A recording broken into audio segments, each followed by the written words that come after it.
వాళ్ళ తీసినామని చెప్పుకుంటూ వెళ్తే ఇంకా నమ్మేవాడు కూడా నమ్మని పరిస్థితి వస్తుందని చెప్పి ఒక రకంగా కూడా తీసుకొని ముందుకు వెళ్తున్నాం.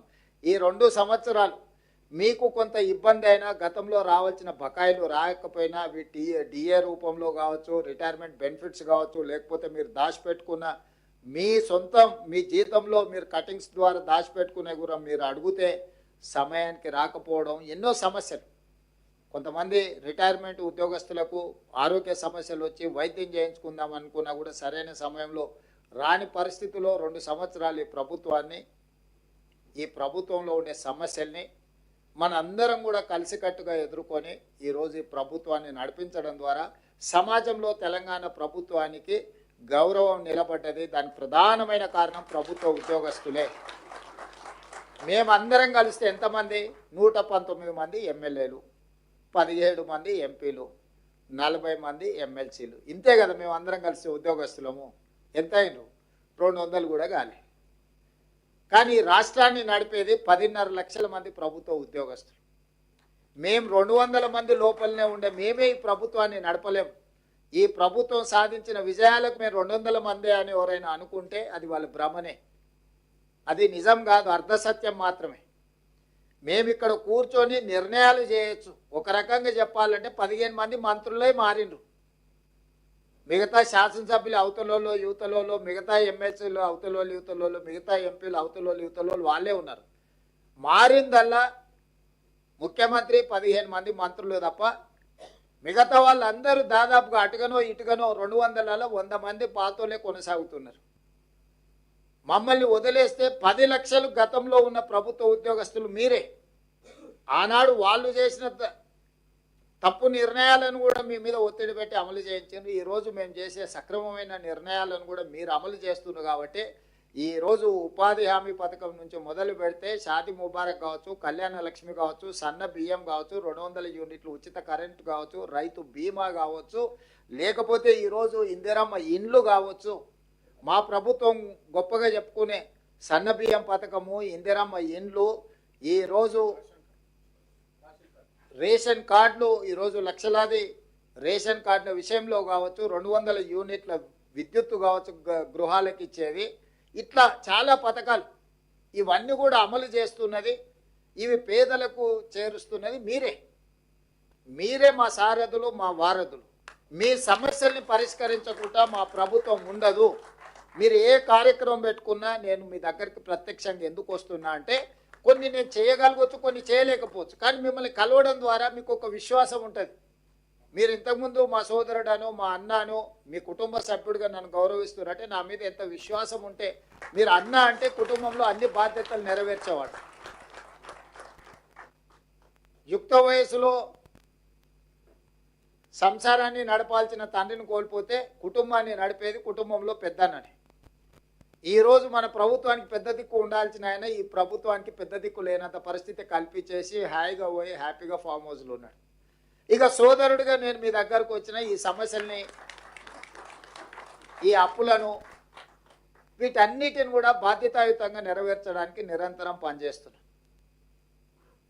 శామ్ గారు చెప్పినట్టు ఈ 2 సంవత్సరాల దీంట్లో నేను ఎప్పుడు 2 సంవత్సరాలు పూర్తి చేసుకున్నాం. మన డిసెంబర్లో ఒక్కరోజు కూడా సెలవు తీసుకోలే. సెలవు తీసుకుందామని ముందు రోజు అనుకుంటా, మళ్ళీ ఏదో ఒకటి వచ్చేసి ఇక మళ్ళీ పిలువండి మళ్ళీ పోదాం పదా అని మళ్ళీ చెప్పులు తోడుకొని మళ్ళీ బయటకు వెళ్ళాల్సిన పరిస్థితి. నేను చిన్నగా ఉన్నప్పుడు సినిమా చూసిన జయప్రద గారిది, అంతులేని కథ అనుకుంటా. ఆవిడ పెళ్లి చేసుకుందాం అనుకుంటుంది, లోపల చెల్లెలు పెళ్లి వస్తుంది, కుటుంబ సభ్యులు, తల్లి ఆరోగ్యం, ఇట్లా జీవితకాలం ఆవిడ కష్టపడుకుంటూనే పోతుంటుంది. చివరికి కూడా తన జీవితంలో తన ఆనందం ఏం లేకుండా మళ్ళీ కుటుంబం కోసమే మళ్ళీ బయలుదేరుతుంది. అట్లనే ఈరోజు ముఖ్యమంత్రి పదవి వస్తే చాలా సంతోషంగా ఉండొచ్చామని కాకముందు అనుకున్నా. ఇప్పుడు ఇంకా బాధ్యత పెరిగింది, నాకు బరువు పెరిగింది. అంతకుముందు పార్టీ అధ్యక్షుడిగా 12 గంటలు పనిచేస్తే సరిపోయేది, ఇప్పుడు 18 గంటలు పనిచేసినా కూడా సరిపోవడం లేదు. ఇది సంతృప్తినిచ్చే బాధ్యత. ఇది నేను బరువుగా చూడట్లేదు, బాధ్యతగా చూస్తున్నా. అందుకే మీ సమస్యలను పరిష్కరించి, వాస్తవం మీరు ఆలోచన చేయండి. మీరు ఒకవేళ నన్ను ఇష్టపడే వాళ్ళు ఉండొచ్చు, ఇష్టపడని వాళ్ళు ఉండొచ్చు, నా పట్ల కోపంగా ఉండే వాళ్ళు కూడా ఉండొచ్చు. అందరు 100% నన్ను ఒప్పుకోవడానికి నేనే స్వామీజీని కాదు, ఋషిని కాదు. నేను ఒక సగటు ప్రజాప్రతినిధిని. లైక్లు డిస్లైక్లు మీకు ఉండొచ్చు. గతంలో మీ జీతభత్యాలు ఎప్పుడు మీ ఖాతాలో పడేది, మీ సోదరుడు ముఖ్యమంత్రి అయినాక ఏ తారీఖు నాడు మీ జీతాలు వస్తున్నాయి ఒక్కసారి మీరు అంచనా వేసుకోండి. ఆ రోజు మీరే, ఈ రోజు మీరే ఈ ప్రభుత్వాన్ని నడుపుతున్నది. కానీ ఆ రోజు మీ జీతాలు ఎన్నడు వచ్చేది, ఈ రోజు జీతాలు ఎప్పుడు వస్తున్నాయి, ఈ 24 నెలల్లో ఎప్పుడైనా మీ జీతాలు ఆగినాయా, లేకపోతే ఇన్స్టాల్మెంట్లలో ఎప్పుడైనా పే చేసినా మీరు చూడండి. మీ డిఏలలో కూడా 3 డిఏలు ఇచ్చినా ఇవాళ పొద్దున్నే పిలిచి డైరీ ఆవిష్కరణ ఉందంటే తప్పకుండా శ్రీనివాసరావు ఇదేదో పెడతాడు పీఠమూడి అని డిఏకి సంతకం పెట్టి ఫైల్ మీద సంతకం పెట్టి శేషాద్రి గారికి ఇచ్చి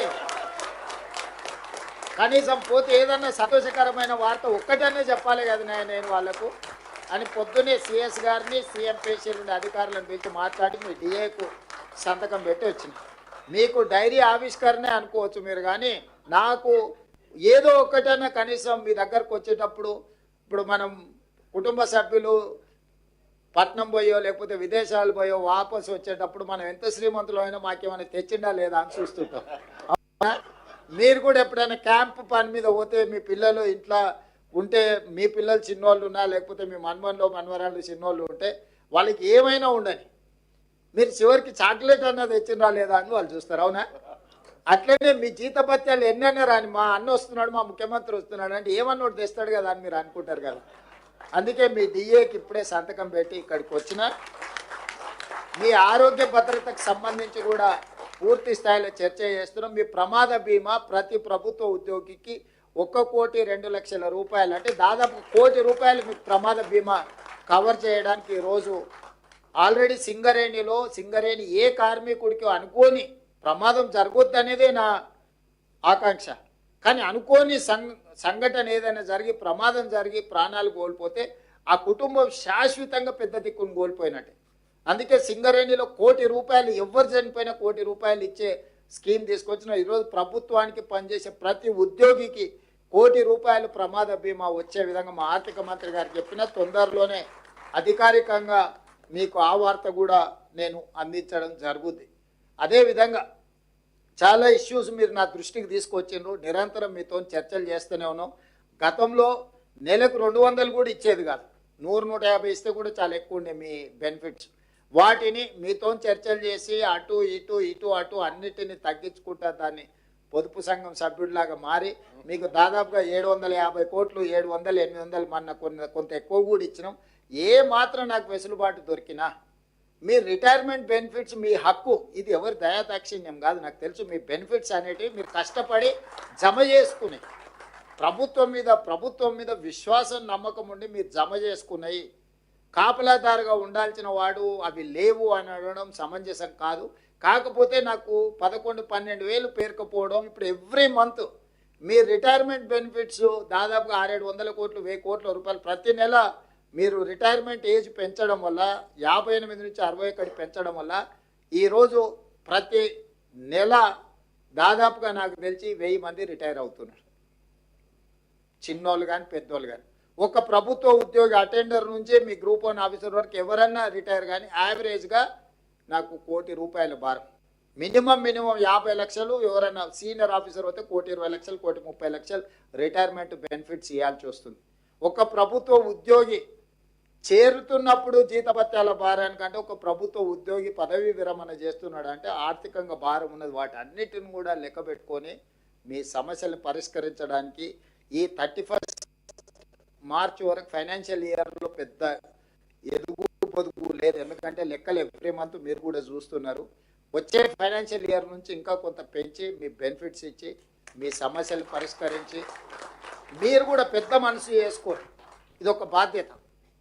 ఈ బాధ్యతను మనందరం కలిసి నిర్వహిస్తేనే ఇది సక్రమంగా ముందుకు సాగుతుంది.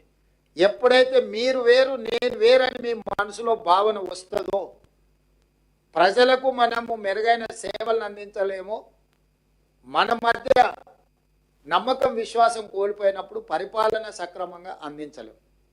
మీరు సంపూర్ణమైన విశ్వాసం ఈ ప్రభుత్వం మీద పెట్టండి. ఈ ప్రభుత్వం మీద ఇందులో నా పాత్ర నిర్ణయాలు చేయడం వరకే. ప్రతి రూపాయి, ఏ రూపాయి నా దగ్గరికి రాదు, ఏ రూపాయి నేను చూడను. మీరు పెట్టే సంతకాలను బట్టే రూపాయి పోవడం, రూపాయి రాకడ, రూపాయి పోకడ, ఈ రెండు. దీంట్లో నేను నా వైపు నుంచి మీకు విజ్ఞప్తి చేసేది ఏంటంటే కొత్తగా పన్నులు ఏం పెంచుతలేం మనం. కానీ వసూలు చేయాల్సిన పన్నులు చాలా అవకతవకలు జరుగుతున్నాయి. జిఎస్టీలో కానీ, ఎక్సైజ్లో కానీ, లేకపోతే శాండ్లో కానీ, ల్యాండ్లో కానీ, ఇట్లాంటివి అన్ని అవకతవకలు జరుగుతున్నాయి. వాటిని మనం ఒడిసి పట్టుకుంటే చాలు మన అవసరాలకు సరిపోయేటంత నిధులు ఉన్నాయి. ఇవాళ జిఎస్టీ, ఇన్పుట్ సబ్సిడీలు కానీ ఇట్లాంటివి చాలా ఫ్రాడ్ ఉంది. చాలామంది కట్టడం లేదంటే మనం కొన్ని దగ్గరలో మన అధికారులు, మన వ్యవస్థ, మన ప్రభుత్వం వాళ్ళ దగ్గరికి వెళ్ళి మీరు కట్టండి అని కూడా మనం అడగడం లేదు. ఫర్ ఎగ్జాంపుల్ ఒక చిన్న ఎగ్జాంపుల్ చెప్తా. రియల్ ఎస్టేట్లో ఒక ల్యాండ్ లార్డ్ ఉండి ఒక బిల్డర్కు డెవలప్మెంట్కి ఇస్తే ఒక 50 అపార్ట్మెంట్స్ కట్టింది అనుకోండి. 30 అపార్ట్మెంట్ బిల్డర్కి పోయి 20 అపార్ట్మెంట్ భూమి యజమానికి వస్తే ఆ 30 అపార్ట్మెంట్స్ బిల్డర్ అమ్ముకోవాలి కాబట్టి అసెస్మెంట్ చేసుకుంటుండు. ఈ 20 అపార్ట్మెంట్స్ భూమి యజమానికి వస్తే ఇతను అసెస్మెంటే చేపిస్తలేడు. ఎందుకంటే అతను అమ్ముకోవడం లేదు, రెంట్కి ఇచ్చుకుంటున్నాడు, అట్లే ఉంటుండు. సో దానివల్ల ఇంటి పన్ను అసలు వసూలే లేదు. చాలా సిటీలో పెద్ద పెద్ద అపార్ట్మెంట్స్ వస్తే ల్యాండ్ లార్డ్ వర్సెస్ బిల్డర్ మధ్యలో జరిగిన దాంట్లో మన వాళ్ళు అసెస్మెంట్ వాళ్ళు కట్టమంటే కూడా మన వ్యవస్థలు ఎవరు అసెస్మెంట్ కూడా చేసుకోవట్లేదు. ప్లస్ 5,000 స్క్వేర్ ఫీట్కు పర్మిషన్ తీసుకొని 10,000 కట్టుకుంటారు. ఇంటి పన్ను 5,000కే కడుతురు. మనం పన్ను పెంచాల్సిన పని లేదు. అతను ఎంత కట్టుకొని అనుభవిస్తున్నాడో గంత అసెస్మెంట్ చేసి దాని మంద మనం పన్ను వసూలు చేసుకుంటే మన ఆర్థిక పరిస్థితే మారిపోతుంది. అసెస్మెంట్ చేయకుండా పోయిన వాటిని అసెస్మెంట్లకు పట్టుకొచ్చి అసెస్మెంట్లో ఉన్న వాటిని యాక్చువల్గా ఎంత బిల్డింగ్ కట్టిరో దాన్ని మనము పరిధిలోకి పట్టుకొస్తే ఎవరు కొనుక్కున్నా, ఏ వస్తువులు కొనుక్కున్నా బిల్లు చేపించి దాంట్లో జిఎస్టీ వసూలు చేస్తే ఇట్లాంటి చిన్న చిన్న మన పరిపాలనలో చిన్న చిన్న కరెక్షన్స్, దీంట్లో పెద్ద భారము లేదు. పెద్ద ఎవరిని మనం అనవసరంగా తప్పించుకుంటున్న వాళ్ళని పట్టుకోవడమే మన పని. మనం కొత్తగా వాళ్ళ మీద ఏం అదనపు భారం మోపడం లేదు. ఇట్లాంటివి మీ వైపు నుంచి నేను సహకారం కోరుకుంటున్నాను. ఇవన్నీ కూడా సంక్షేమ పథకాలు అమలు చేయడానికి, రాష్ట్రాన్ని అభివృద్ధి చేయడానికి, రాష్ట్ర ప్రభుత్వంలో సేవలు అందిస్తున్న ప్రభుత్వ ఉద్యోగస్తులకు, అవుట్సోర్సింగ్ కాంట్రాక్ట్ ఉద్యోగస్తులకు కూడా మనం సరైన జీతభత్యాలు, మీ అందరికీ సరైన జీతభత్యం ఇచ్చినప్పుడే ఎవరైనా ఒక చిన్న డ్రైవర్ అయినా ఫస్ట్ వీక్లో జీతం టైంకి ఇస్తే, ప్రాంప్ట్కి ఇస్తే ఆ టైంకు డ్యూటీకి వస్తాడు, డ్యూటీ చేస్తాడు. మనకు కూడా అథారిటీ ఉంటుంది. 2 రోజులు డుమ్మా కొడితే ఏమో ఎక్కడ దగ్గరికి పోయినావు అని అడగనికి. మనం అది ఇయ్యలేదు అనుకో, నెల జీతం ఎప్పుడు ఇస్తావు తెలియకపోతే వాడు ఎప్పుడు వచ్చినా అప్పుడే సరే చేయనీలే అని. మిమ్మల్ని కూడా మీ నుంచి పని ఆశించాలంటే మీకు నిజంగా మీ జీతభత్యాలతో పాటు మీ బెనిఫిట్స్ కూడా సరైన సమయంలో ఇవ్వాలి, అందించే విధంగా చూడాలనేది నా ఆకాంక్ష, నా ఆలోచన. తప్పకుండా మీరు ఏవేవైతే విషయాలు నా దృష్టికి తీసుకొచ్చిండ్రో వీటన్నిటిని ఇయ్యాల పెంచిన ఒక్క డిఏతోనే నాకు ప్రతి నెల 227 కోట్ల రూపాయల అదనపు భారం పడుతుంది. ఈ రోజు నుంచి మీకు ఈరోజు పెంచిన అని చెప్పిన డిఏకి ప్రతి నెల నా మీద ఆర్థిక భారం 227 కోట్ల రూపాయలు. అయినా మీకోసం మీ దగ్గరకు వచ్చినప్పుడు ఏదో ఒక మంచి వార్త చెప్పడం, కనీసం మా అన్న వచ్చిండు, కనీసం చిన్నదో పెద్దదో అన్న మాకు సంతోషం కలిగించే మాట చెప్పిండని అనిపించాలని మీ డిఏ విషయంలో నిర్ణయం తీసుకున్న. మిగతా మీ ఆరోగ్య భద్రత విషయంలో కానీ, మీ రిటైర్మెంట్ బెనిఫిట్స్ కానీ, అదర్ బెనిఫిట్స్ కానీ, అదేవిధంగా సంఘం ఆఫీస్ గురించి కూడా చెప్పడం జరిగింది. తొందరలోనే జిల్లాలు రకరకాలుగా నచ్చితే నజరానా టైపులా మండలాలు, రెవెన్యూ డివిజన్లు, జిల్లాలు ఆయన చేసిపోయాడు. ఇప్పుడు జిల్లా ఒక నియోజకవర్గం ఉంది, ఒక జిల్లా 14 నియోజకవర్గాలు ఉన్నాయి. రకరకాలుగా ఇర్రేషనల్గా చేసిండు. నిన్నమన్న అందరూ చర్చలు, విజ్ఞప్తులు చేస్తారు. మా కొన్ని మండలాలు తీసి అనలేయండి, కొన్ని మండలాలు తీసి ఇన్లేయండి అని, లేకపోతే వరంగల్ అయితే వరంగల్ హన్మకొండ, మాది ఒకటే సిటీ 2 జిల్లాలు చేసిరు. మొత్తం మా ఉనికే మనుగడనే పోయింది, దాన్ని మొత్తం కలిపి ఒకటే జిల్లా చేయండి అని ఇట్లా రకరకాల డిమాండ్లు వస్తున్నాయి. మళ్ళీ పొలిటికల్ డెసిషన్స్ తీసుకుంటే న్యాయం జరగదు, సరైన విధంగా విభజన జరగదు.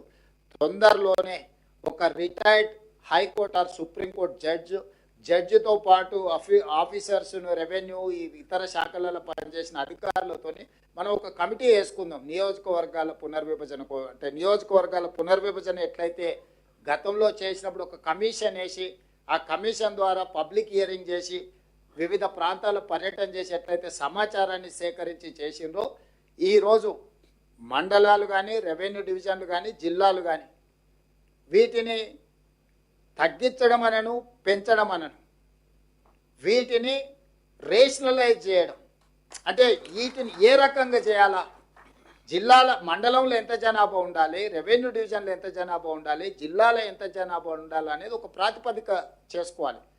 ఒక దగ్గర 3 లక్షలు ఉండి ఒక దగ్గర 1 కోటి ఉండరు అనుకో, దీన్ని ఏ రకంగా మనము పరిపాలన చేయగలుగుతాం? ఇట్లాంటి సమస్యలు మా దృష్టికి వచ్చినాయి. తొందరలోనే దీనికి సంబంధించి బడ్జెట్ సమావేశాలలో పూర్తి స్థాయిలో చర్చ చేస్తాము. చేసి ఒక రిటైర్డ్ హైకోర్టు సుప్రీంకోర్టు జడ్జి నేతృత్వంలో ఒక కమిషన్ అపాయింట్ చేస్తాం. ఒక 6 నెలల అన్ని ప్రాంతాలు పర్యటన చేసి ప్రజల డిమాండ్స్ తీసుకొని ఫస్ట్ మండలాలు రేషనలైజ్ కావాలి. ఇవాళ ఒక మండలం 1,50,000 జనాభా ఉంటే ఒక మండలం 4,000, 3-4 గ్రామాలు కలిసి కూడా మండలం చేసిపోయారు గతంలో. ఓ లీడర్ నచ్చితే ఆ లీడర్ ఊరినే దాని చుట్టూతో 2 ఎంపీటీసీలు కలిపి 3 కలిపి ఒక మండలం చేసింది. నేను అంతకుముందు ఎంపీగా ఉంటే మల్కాజ్గిరి పార్లమెంట్లో జిల్లా పరిషత్ మీటింగ్కి పోయి కూర్చున్నాం. అందరు కూర్చొని కింద చూస్తే ఎవరు లేరు. నేను సీఈఓని అడిగిన, మీటింగ్ స్టార్ట్ చేయాలి కదా, జడ్పీ జిల్లా పరిషత్ వీళ్ళంతా ఎక్కడ ఉన్నారని. వచ్చారు కదా సార్, అందరు వచ్చారు. అందరు ఏడు ఉన్నారా అంటే ఒక ఆయన చైర్మన్, ఇంకొక ఆయన వైస్ చైర్మన్, ఇంకొక ఆయన ప్రతిపక్ష నాయకుడు, అందరూ ఇక్కడనే ఉండు. 5 మంది కలిపి జిల్లా పరిషత్. 5లో ఒక ఆయన నేను వస్తలేనని చెప్పి మిగతా 4 వచ్చి నా పక్కల్ని ఇటు కూర్చురు. కింద ముందలు ఎవరు లేరు, ఎవరి దిక్కు చూసి మాట్లాడాలి. అది కూడా ఒక జిల్లా పరిషత్ కింద చేసారు. సో ఇట్లాంటి తప్పుల వల్ల పరిపాలన ఒక నమ్మకం లేని పరిస్థితులు వచ్చినాయి. అందుకే ఈ మధ్యలో డిమాండ్ చేసే వాళ్ళందరికీ నేను విజ్ఞప్తి చేస్తున్నా. మిత్రులు కొంతమంది అది అట్లా చేసారు, ఇది ఇట్లా చేసారు. అయ్యా, హైదరాబాద్ పేరు నేను పెట్టింది కాదు, మేడ్చల్ మల్కాజ్గిరి పేరు నేను పెట్టింది కాదు, సైబరాబాదు నేను పెట్టింది కాదు. ఈ 3 పేర్లు కాదు. ఇప్పుడు నిన్న వచ్చిన మున్సిపల్ పోలీస్ కమిషనరేట్లు వచ్చినాయి. రంగారెడ్డి జిల్లా యాస్టీజ్ అంతకుముందే ఉంది, భువనగిరి అంతకుముందే ఉంది, సంగారెడ్డి అంతకుముందే ఉంది. వాటినే పోలీస్ కమిషనరేట్లు ఏరియాలు సరిహద్దులు అడ్జస్ట్మెంట్ చేసినాం. క్రైము, డెవలప్మెంటు వీటన్నిటిని ఒక దృష్టిలో పెట్టుకొని ఉతకనే సికింద్రాబాద్ మీద కక్ష కట్టి సికింద్రాబాద్ను మొత్తం మాయం చేస్తున్నాను. అసలు సికింద్రాబాద్ పేరు ఉన్నదేడా, నేను తీసిందేడా? హైదరాబాద్ సికింద్రాబాద్ జంట నగరాలు హైదరాబాద్ మున్సిపల్ కార్పొరేషన్లో, గ్రేటర్ హైదరాబాద్ మున్సిపల్ కార్పొరేషన్లో యాస్టీస్గా ఉన్నాయి. హైదరాబాద్ డిస్టిక్లోనే సికింద్రాబాద్ ప్రాంతం కూడా ఉంది. నేనేం దాన్ని ముట్టుకోలేదు కదా. గ్రేటర్ హైదరాబాద్ మున్సిపల్ కార్పొరేషన్ అట్లనే యాస్టీస్గా ఉంది. మేడ్చల్ మల్కాజ్గిరి గతంలోనే జిల్లా పెట్టారు, అదే పేరు అట్లనే ఉంది. సైబరాబాద్ ఎప్పుడో పెట్టింది, అదే అట్లనే ఉంది. అంతకుముందు సైబరాబాద్ కమిషనరేట్ ఉంది. ఒకటి వాళ్ళకి కావాల్సిన రాచకొండ దొరల కోట పేరు పెడితే గదొక్కటి తీసినాయా? గదొక్కటి ఒకవేళ చేస్తే గీస్తే కన్నా కోటల పేర్లు మనకెందుకు, రాజుల పేర్లు మనకెందుకు అని సామాన్యుల పేర్లు ఉంటే బాగుంటుందని. రాచకొండ అనేది తెలుసు కదా, దేవరకొండ, రాచకొండ, పద్మనాయకుల కోటలు అవి. వారికి నచ్చినట్టు అవి పెట్టినట్టున్నాడు. అది ఇర్రేషనల్గా ఉంది అని చెప్పి భువనగిరి జిల్లా అని చేసినాం. రాచకొండను రంగారెడ్డి జిల్లాను ఫ్యూచర్ సిటీ కమిషనరేట్ చేసినాం. ఎందుకంటే మనం పెద్ద నగరమే కట్టుకోబోతున్నాం. కాబట్టి దయచేసి ఎలాంటి వివాదాలకు అధికారుల మీద ఒత్తిడి తెచ్చే కార్యక్రమాలు పాల్పడకండి.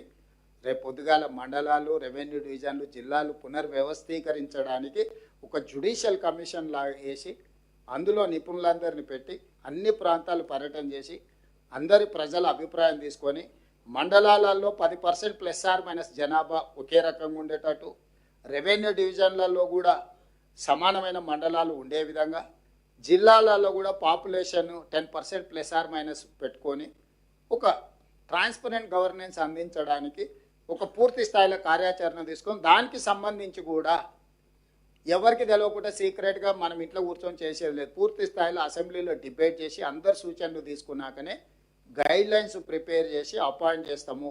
ఎవరు ఎలాంటి అపోహలు కొత్త ఏదో జరిగిపోతుందని, జిల్లాల పేర్లు తీస్తురని, పెడుతుండ్రని, పెట్టమని, తీయండి అని ఇవన్నీ వదిలేయండి. రేపు బడ్జెట్ సమావేశంలో వీటన్నిటి మీద కూలంకషంగా అన్ని రాజకీయ పార్టీలు చర్చించి విధి విధానాలు ఖరారు చేసి ఏ రకమైన నిర్ణయాలు తీసుకోవాలని అప్పుడు తీసుకుంటాం. ఇప్పటికీ మీకు స్టేట్లో కట్టుకోవడానికి ఆఫీస్ స్థలం ఇస్తాం. ఇవన్నీ ఎందుకు చెప్తున్నా అంటే కొత్త జిల్లాలు వచ్చినప్పుడు ఆ జిల్లాల ప్రాతిపదికన ఏది జిల్లా హెడ్ క్వార్టర్ అవుతుందో అప్పుడు స్థలం ఇస్తాం. ఇప్పుడు స్టేట్లో మీరు ఏదైనా స్థలము మీరు ఆఫీసు కార్యాలయం కట్టుకోవడానికి ఒకవేళ వచ్చింది అంటున్నాడు, అదేదో చూసి ఫస్ట్ హెడ్ క్వార్టర్స్లో కట్టుకోండి.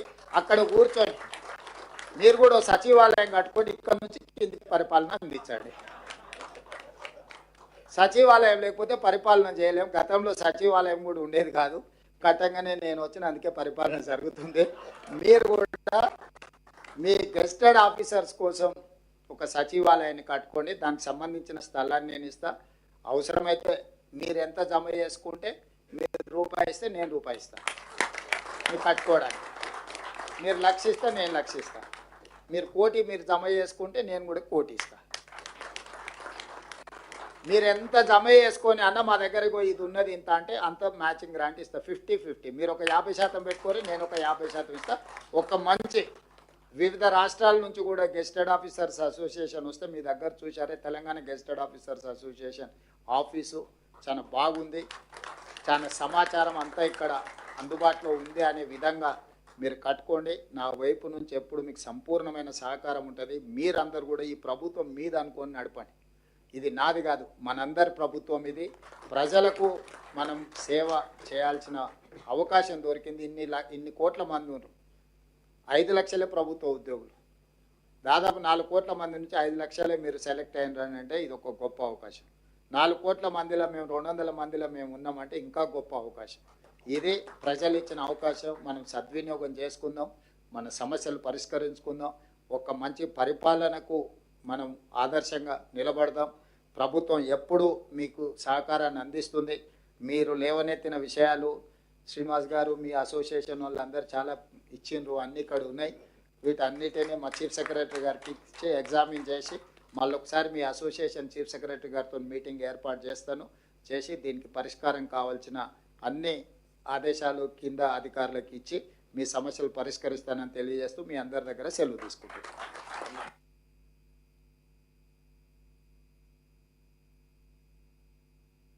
7 లక్షల మంది గెజిట్ అధికారుల పక్షాన